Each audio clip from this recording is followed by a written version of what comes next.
Okay sir. ಕೇಳಿಸ್ತಿದ್ಯಾ ಗೆಳೆಯ? ಹಾಂ ಕೇಳಿಸ್ತಾ ಇದೆ ಸರ್. ಹೋಗಿ ನಿಮ್ಮ ಸ್ನೇಹಿತ ರವಿ ಲೆಟ್ರ್ ಬರ್ದಿರೋದು ನನಗೆ. ಹಾಂ ರವಿನಾ ಸರ್? ರವಿ ಗೊತ್ತಲ್ವಾ, ದೇವದುರ್ಗ. ಹಾಂ ಹೌದು ಸರ್ ಹೇಳಿ. ನೀವು ಯಾಕಪ್ಪ ಅವ್ರ ಜೊತೆಗೇನೋ ಮಾತಾಡ್ತಿಲ್ವಂತೆ ನೀವು? ಏನಿಲ್ಲ ಸರ್. ನಿಮಗೆ ಬುದ್ಧಿ ಹೇಳಿದ್ರೆ ಕೋಪ ಬಂದ್ಬಿಡುತ್ತಾ ನಿಮ್ಮ ಫ್ರೆಂಡ್ ಮೇಲೆ? ಇಲ್ಲ ಸರ್ ಹಾಗೇನಿಲ್ಲ. ಮೋಸ ತಾನೇ ಪಾಪ, ಜೀವನದಲ್ಲಿ ಬುದ್ಧಿ ಹೇಳೋದು ತುಂಬ ಕಡಿಮೆ ಸರ್. ಹಾಂ ಸರ್. ಬುದ್ಧಿ ಹೇಳಕ್ ಹೋದ್ರೆ ನೀವು ಕೋಪ ಮಾಡ್ಕೊಂಡು ಮಾತಾಡೋದು ಬಿಟ್ರೆ ಹೇಗೆ ಸರ್ ಅವ್ರ ಜೊತೆಗೆ ಪಾಪ ನೀವು? ಇಲ್ಲ ಸರ್ ಹಾಗೇನಿಲ್ಲ. ಏನು ತುಂಬ ಲವ್ ನಿಮ್ದು ಹೆಂಗಿದೆ? ನಿಮ್ಮ ಲವ್ ಹೆಂಗ್ ನಡೀತಾ ಇದೆ ಬೈ ದ ವೇ? ಸರ್ ಇವಾಗ ಅವಳು ಏನೋ ನೆಗ್ಲೆಕ್ಟ್ ಮಾಡ್ತಾ ಇದ್ದಾಳೆ ಅವಳಿಗೆ. ಹಾಂ ಗೊತ್ತಾಯ್ತಲ್ವಾ?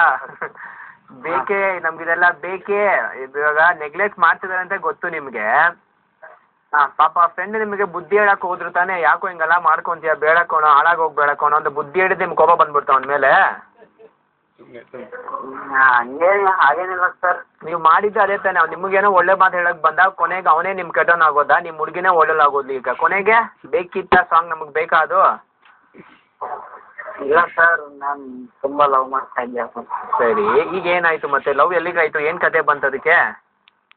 ಏನಿಲ್ಲ ಸರ್ ಇವಾಗ ಇದೆ, ಬಟ್ ಅವಳು ಯಾಕೋ ರೆಸ್ಪಾನ್ಸ್ ಕರೆಕ್ಟಾಗಿ ಮಾಡ್ತಾ ಇದ್ದಾರೆ. ಸೊ ನೀವು ಮಾತ್ರ ಅವ್ರ ಹಿಂದೆನೇ ಫಾಲೋ ಮಾಡ್ಕೊಂಡು ಹೋಗ್ತಾ ಇದ್ದೀರಾ? ಹಾಂ ಸರ್. ಅವ್ರು ನಿಮ್ಮನ್ನು ಬೇಡ ಬೇಡ ಅಂತ ತಳ್ತಾ ಇದ್ದಾರಾ? ಬೇಡ ಅಂತ ಹಾಗೇನಿಲ್ಲ ಸರ್, ಸರಿಯಾಗಿ ಮಾತಾಡ್ತಾ ಇಲ್ಲ ಏನಿಲ್ಲ. ಏನಕ್ಕೆ ಅಂತ ಕೇಳಬೇಕಾಗಿತ್ತು. ಅದೇ ಸರ್ ಅದಕ್ಕೆ ಕೇಳಕ್ಕೆ ಸಿಗ್ತಾ ಇಲ್ಲ. ಮನೆಗೇನೆ ಗೊತ್ತಿಲ್ಲ ನಿಮಗೆ? ಏನು ಸರ್? ಅವ್ರ ಮನೆ ಇದೆ ಸರ್, ಮನೆ ಗೊತ್ತು, ಅವರೆಲ್ಲ ನನ್ನ ಪರಿಚಯ, ಬಟ್ ಮನೆಗೆ ಹೋಗಲ್ಲ ಸರ್ ನಾನು. ಓ, ಈಗ ಮತ್ತೆ ನೀವು ಏನು ತುಂಬ ತಲೆ ಕೆಡ್ಸ್ಕೊಂಡಿದ್ದೀರಾ ಅಂತ ಕಾಣುತ್ತೆ, ಇಲ್ವಾ? ಹಾಂ ಸರ್ ಈಗ ಸ್ವಲ್ಪ ಜಾಸ್ತಿ ತಲೆ ಕೆಡ್ಸ್ಕೊಳಕ್ಕೆ ಹೋಗ್ಬಿಡಿ ಸರ್, ತಲೆ ಕೂದಲೆಲ್ಲ ಉದುರೋಗ್ಬಿಡುತ್ತೆ. ಈಗ ಏನು ಗೊತ್ತಾ ಗೆಳೆಯ, ದಯವಿಟ್ಟು ರಿಕ್ವೆಸ್ಟ್ ಕೈ ಮುಗಿದು ಕೇಳ್ಕೊತೀನಿ, ನಿಮ್ಮ ಫ್ರೆಂಡನ್ನ ನೀವು ಮಿಸ್ ಮಾಡ್ಕೊಳಕ್ಕೆ ಹೋಗ್ಬೇಡಿ. ಆ ಹುಡುಗಿ ವಿಚಾರ ನನಗೆ ಅರ್ಥ ಆಗುತ್ತೆ, ಫೀಲಿಂಗಲ್ಲಿ ಇದ್ದೀರಾ, ತಲೆ ಕೆಡ್ತಾ ಇದೆ, ಹುಚ್ಚ ಆಗ್ತಿದ್ದೀರಿ ನೀವು ಅಂತ. ಆದರೆ ನಿಮ್ಮ ಫ್ರೆಂಡ್ ನಿಜವಾಗ್ಲೂ ಪಾಪ ನಿಮ್ಮನ್ನ ಮಾತಾಡಿ ನನ್ನ ಜೊತೆ ಮಾತಾಡ್ತಿ ಪವನ್ ಅಂತ ಹೇಳಿ ಲೆಟ್ರ್ ಬರೀತಾ ಇದ್ದಾರೆ.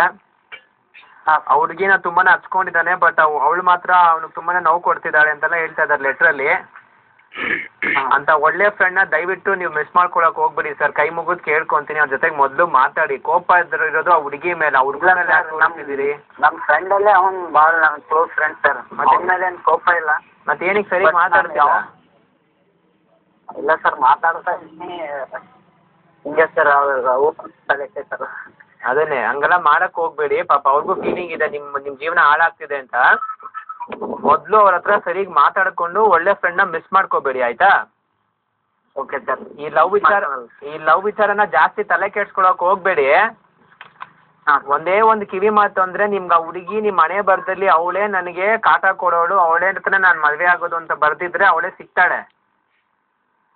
ಅದನ್ನ ಬಿಟ್ಟು ನೀವು ಅಯ್ಯೋ ಅನ್ಕೊಂಡು ಇವಾಗ ಕೊಡ್ಕೊಂಡು ಕೂತ್ಕೊಂಡ್ರೆ ಏನೂ ಬರಲ್ಲ ಸರ್. ನಿಮ್ಮ ಜೀವನ ಹಾಳಾಗತ್ತೆ, ನಿಮ್ಮ ಆರೋಗ್ಯ ಹಾಳಾಗತ್ತೆ. ಅಷ್ಟೇ ಹೇಳೋದಕ್ಕೆ ಇಷ್ಟಪಡ್ತೀನಿ, ಆಯ್ತಾ? Okay sir, thanks sir. No problem, ಖುಷಿಯಾಗಿರಿ ಆಯ್ತಾ?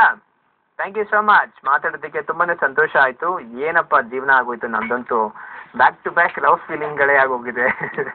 ಎನಿವೇ ಸೂಪರ್, ಟೆನ್ಷನ್ ತೊಗೊಳಕ್ಕೆ ಹೋಗ್ಬಿಡಿ. ನೋವುಗಳು ಆಗುತ್ತೆ, ನೋವು ತುಂಬ ಹರ್ಟ್ ಆಗುತ್ತೆ, ಅರ್ಥ ಆಗುತ್ತೆ ನನಗೆ.